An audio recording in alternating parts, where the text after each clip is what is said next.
కర్ణాటకలో DK రాజ్కు final count down మొదలైంది.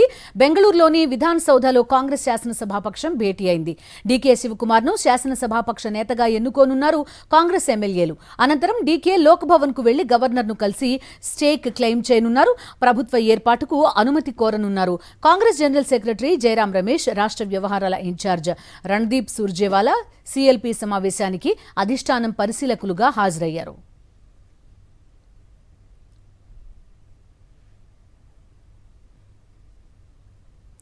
June 3న Karnataka తదుపరి ముఖ్యమంత్రిగా డీకే శివకుమార్ ప్రమాణ స్వీకారం చేయనున్నారు. ఈ విషయాన్ని ఆయన ధృవీకరించారు. డీకే కుటుంబ జ్యోతిష్యుడు బెల్లూరు ద్వారకానాథ్ ప్రమాణ స్వీకారానికి శుభముహూర్తం నిర్ణయించినట్టు సమాచారం.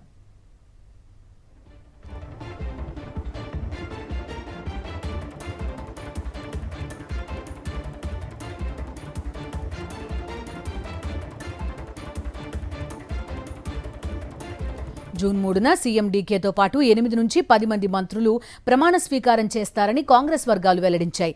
సిద్దరామయ్య కుమారుడు యతీంద్ర, ప్రియాంక్ ఖర్గే, జి పరమేశ్వర, సతీష్ జర్కిహోళి, ఎంబీ పాటిల్ సహా పలువురు నేతలు రేస్లో ఉన్నారు. జూన్ 18న రాజ్యసభ ఎన్నికలు ముగిశాక పూర్తి స్థాయిలో తన మంత్రివర్గాన్ని విస్తరించనున్నారు డీకే శివకుమార్.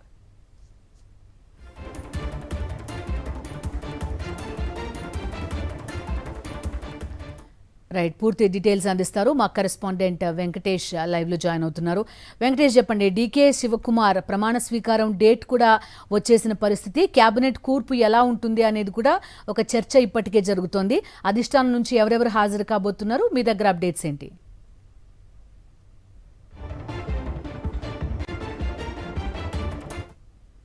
పక్ష సమావేశం బెంగళూరులోని విధాన సౌధలో ప్రారంభమైంది. సో లాంఛనంగా డీకే శివకుమార్ను బెంగళూరు కాంగ్రెస్ శాసనసభాపక్ష నాయకుడిగా ఎన్నుకోబోతున్నారు. ఆయన పేరును స్వయంగా ముఖ్యమంత్రి సిద్ధరామయ్య ప్రతిపాదించబోతున్నారు. సో ఆ తర్వాత ఈ సమావేశం పూర్తయిన తర్వాత నేరుగా లోక్ భవన్కి వెళ్ళి ప్రభుత్వ ఏర్పాటుకు ఆయన సమయం కోరబోతున్నారు.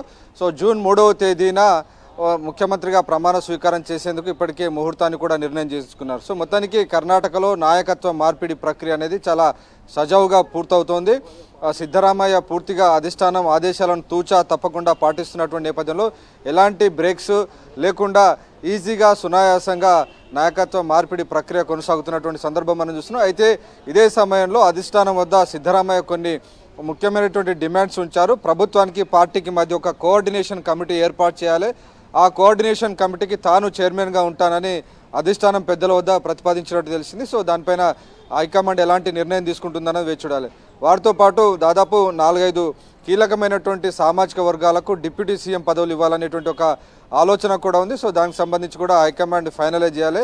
సో ఈ మొత్తానికి 9 నుంచి 10 మంది వరకు మొదట మంత్రులుగా ప్రమాణ స్వీకారం చేసేటువంటి అవకాశం ఉందని తెలుస్తుంది. సో ప్రధానంగా ఉప ముఖ్యమంత్రుల సంఖ్యను పెంచడం ద్వారా, ఎవరైతే సిద్ధరామయ్యను పక్కన పెట్టడం ద్వారా అహిందా ఓటు బ్యాంకును ఎలినేట్ చేశాం, సైడ్ లైన్ చేశామనేటువంటి భావన ఆ వర్గాల్లో రాకుండా ఉండేందుకు ఆ వర్గాల నుంచి ఓబీసీ నుంచి ఒకరిని, మైనారిటీ నుంచి ఒకరిని, దళితుల నుంచి ఒకరిని, ఇలా ఒక్కొక్క వర్గం నుంచి ఒకరిని డిప్యూటీ సీఎంగా పెట్టడం ద్వారా ఆ వర్గాలు అహిందా ఓటు బ్యాంకును పూర్తిగా సంతృప్తి పరచాలనేటువంటి ఆలోచనలో అధిష్టానం ఉంది. సో కుల సమతుల్యత అలాగే ప్రాంతాల సమతుల్యత ఈ రెండింటిని బ్యాలెన్స్ చేస్తూ అధిష్టానం పూర్తిగా ఈ మంత్రివర్గ కసరత్తు చేయబోతుంది. ఇప్పటికే దీనికి సంబంధించినటువంటి జాబితాను కూడా సిద్ధరామయ్య అధిష్టానం పెద్దలకు ఇచ్చారు. సో ఓవరాల్గా దీనిపైన అధిష్టానం ఫైనల్ కాల్ తీసుకోవాల్సి ఉంటుంది. సో మొత్తానికి గత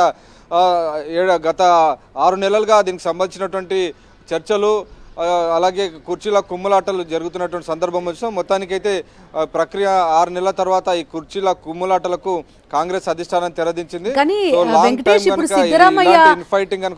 సిద్ధరామయ్య రాజ్యసభ వద్దంటున్నారు, రాష్ట్ర రాజకీయాల్లోనే ఉంటానంటున్నారు. కొంత డీకేకి కంట్లో నలుసులా మారే అవకాశం ఏమైనా ఉంటుందా? వెళ్ళిపోతూ ఈ కులగణనకి సంబంధించిన దానిపైన కూడా ఆయన యాక్సెప్ట్ చేస్తున్నట్టుగా, సిగ్నేచర్ చేసినట్టుగా కూడా తెలుస్తుంది. ఇవన్నీ కొంత డీకేనే ఉన్న ఇబ్బంది పెట్టే అవకాశం ఉందా? దీన్ని ఎలా డీల్ చేస్తుంది కాంగ్రెస్ అధిష్టానం?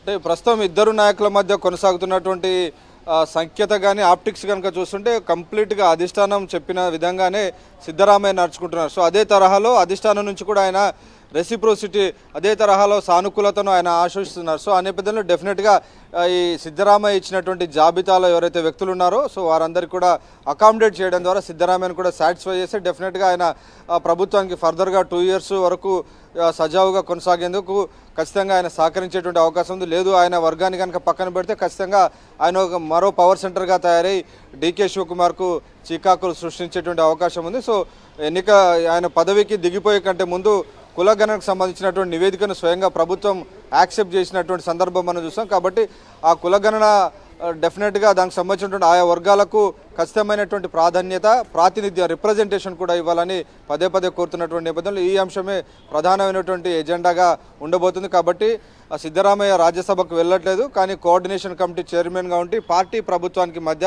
ఒక పెద్దన్న పాత్ర పోషించాలని ఆయన కోరుకుంటున్నారు. సో దానికి అధిష్టానం ఏ మేరకు అంగీకరిస్తుందన్నది మనం వేచి చూడాల్సి ఉంది. వెంకటేష్, ఇంకొక అంశం, ఇప్పుడు డీకేకుండే ప్రధానమైన ఛాలెంజెస్ ఏంటి? లాస్ట్ ఎలక్షన్లో ఆయన ఆల్మోస్ట్ కాంగ్రెస్ పార్టీకి ఫేస్లా ఉండే ఎలక్షన్ మొత్తాన్ని కూడా నడిపించుకున్నారు. ఈవెన్ సిద్ధరామయ్య సీఎం అయిపోయినప్పటికీ కూడా ఇప్పుడు ఆయనకుండే ఛాలెంజెస్ ఏంటి? ఎందుకంటే ఇప్పుడు ఈయన సీఎం అభ్యర్థిత్వంలోనే నెక్స్ట్ ఎలక్షన్లో కాంగ్రెస్ కంటెస్ట్ చేయాల్సి వస్తుంది. ఖచ్చితంగా ఈ ప్రభుత్వ వ్యతిరేకతను అధిగమించి రెండోసారి కాంగ్రెస్ పార్టీని తిరిగి అధికారంలోకి తీసుకురావడమే డీకే శివకుమార్ ముందున్నటువంటి అతిపెద్ద సవాలు. సో ఆ దిశగా ఖచ్చితంగా దానికి సంబంధించినటువంటి వర్కౌట్ చేసుకునేటువంటి అవకాశం ఉంది. అలాగే సిద్ధరామయ్యను పదవి నుంచి దించడం ద్వారా అహిందా వర్గాలను బీజేపీ ఖచ్చితంగా ప్రొవోక్ చేసేటువంటి అవకాశం ఉంది.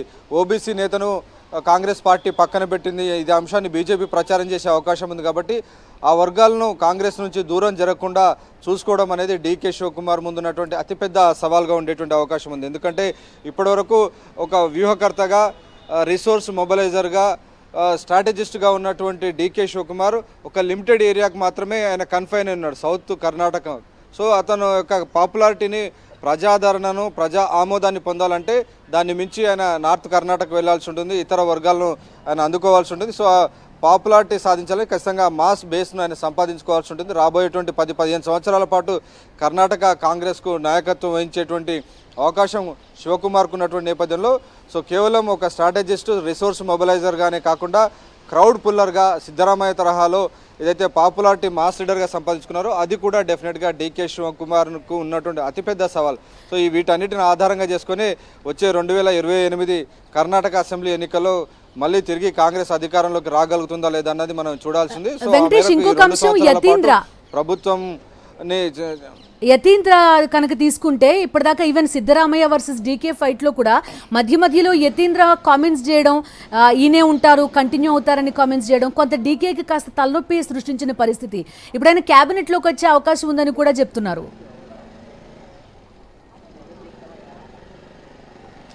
యతీంద్రకు క్యాబినెట్లో చోటు ఇవ్వాలని ఆయన తండ్రి ముఖ్యమంత్రి సిద్ధరామయ్య ఇప్పటికే రాహుల్ గాంధీకి ప్రతిపాదన పంపారు.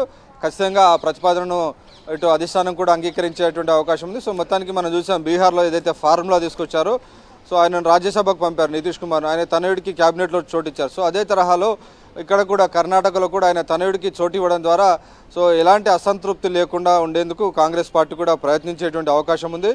సో మోరోవర్ నితీష్ కుమార్ కొంత ఆరోగ్యం బాగాలేనప్పటికీ ఇప్పటికీ సిద్ధరామయ్య ఖచ్చితంగా తాను యాక్టివ్ పాలిటిక్స్లోనే ఉంటానని నేను ఖచ్చితంగా చెప్తున్నటువంటి నేపథ్యంలో డెఫినెట్గా ఆయనని కలుపుకొని వెళ్ళి ప్రభుత్వాన్ని సమర్థవంతంగా ముందుకు తీసుకెళ్ళడం డెఫినెట్గా శివకుమార్ ముందున్నటువంటి అతిపెద్ద సవాల్. ఓకే వెంకటేష్, సో మొత్తానికి కర్ణాటక పరిణామాలు ఒక లాజికల్ ఎండ్కి వచ్చినట్టయింది. డీకే శివకుమార్ ప్రమాణ స్వీకారం చేయడంతో ఈ లాంఛనం మొత్తం కంప్లీట్ అయ్యే అవకాశం ఉంది. Thank you Venkatesh.